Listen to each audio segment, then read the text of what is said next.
Let's talk about superhero comics.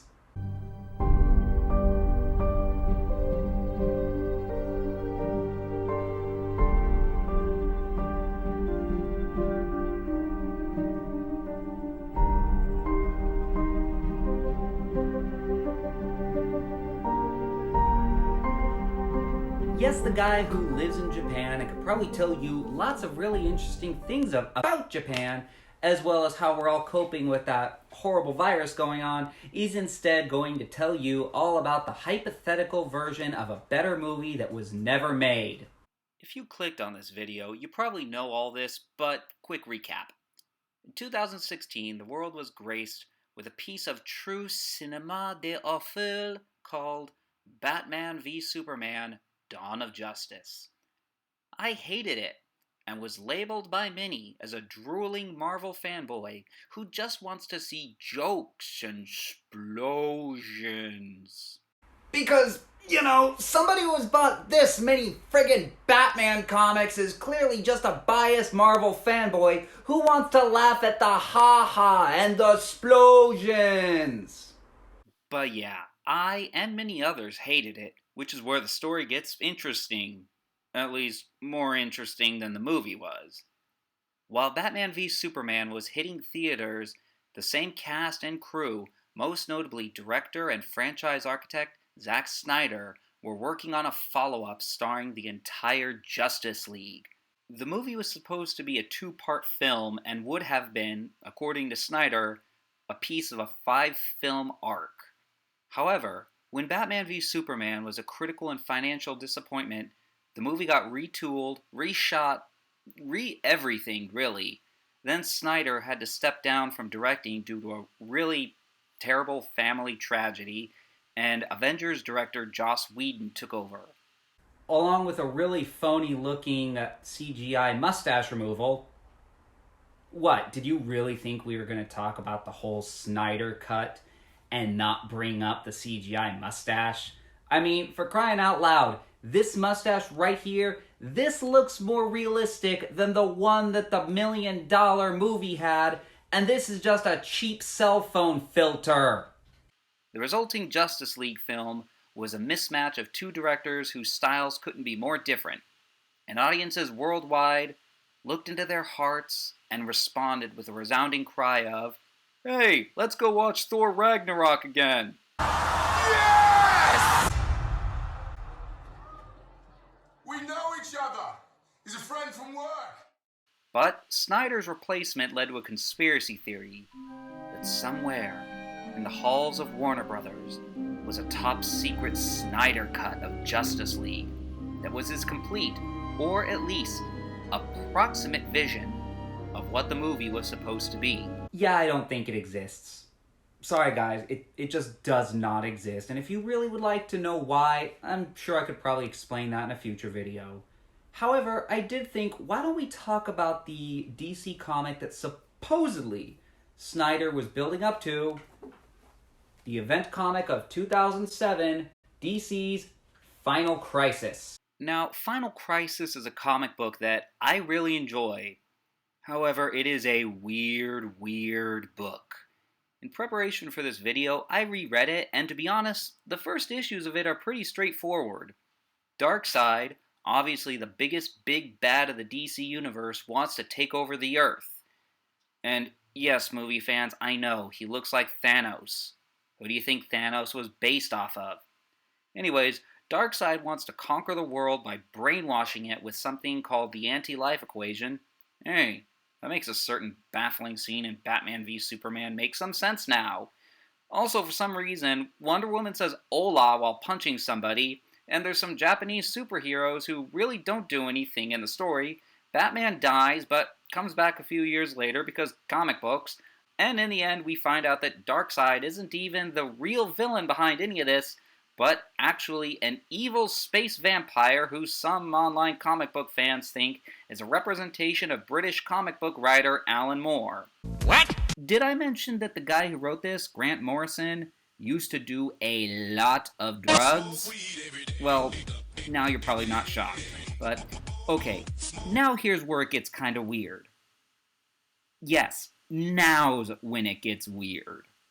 Midway through the comic, Superman has to leave Earth because Lois Lane is dying, again, and he has to go get a magic whatever potion to save her. He ventures off with Shazam. Yes, I know, he was still called Captain Marvel. Whatever, he's Shazam now, and that is a different video altogether, I don't care. Evil Superman, Nazi Superman, who is really just a different shade of evil, and not Dr. Manhattan from Watchmen. You know, if this thing was made today, they would have just said he's Dr. Manhattan. And to be honest, Doomsday Clock is really not something I feel like complaining about today. And they crash land on a planet full of forgotten characters.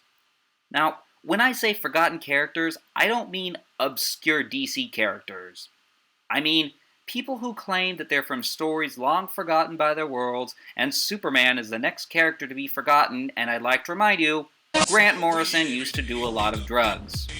However, Superman wins, meets the evil space vampire before going back to the regular story where wacky antics are had, Batman dies, there's an Obama Superman. Thank you for reminding me. Thanks, Obama. And by the time the final issue comes around, things are so haywire and playing out non-consecutively that I would like to remind you, Grant Morrison used to do a lot of drugs. Oh, and Superman's side trip involving magic potions and meeting an evil space vampire who doesn't reappear again until the final issue of Final Crisis? None of that was a part of the main storyline. It was in a spin-off book called Superman Beyond in 3D! So if you didn't read it, you had no idea who the evil space vampire in the final issue of the story was. Way to go, DC! He is smart. Now, despite my snark, I really want to make it clear, I like this story. It's extremely nonsensical at points. Grant Morrison makes callbacks to 40-plus-year-old DC books that'll leave you mystified, and quite frankly will leave even people who really know DC Comics inside and out completely lost. And yeah, like I said, that final issue is just so incredibly haywire that, again, Grant Morrison used to do a lot of drugs. However, I still enjoy this book for its epic plotting, its moody art, and moments that try to show some hope and optimism in an industry that, let's be honest, has kind of really loved grimdark since the 1980s. Now, having said all that, would Final Crisis have made for a good movie?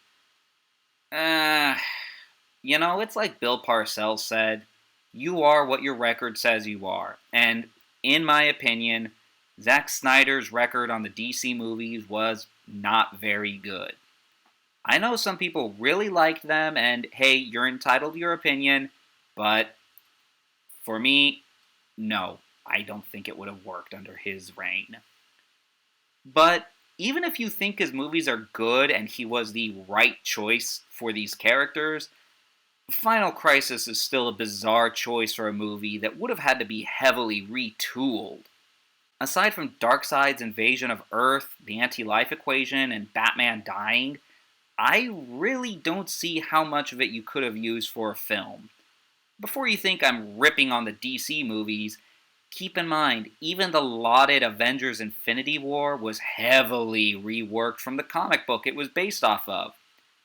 Yeah, for those of you who don't know, Thanos wasn't some crazy guy hoping to save the universe in the comic. He was in love with death. And no, not in a Hot Topic way, as in a when the moon hits your eye like a big pizza pie, that's amore kind of way. What?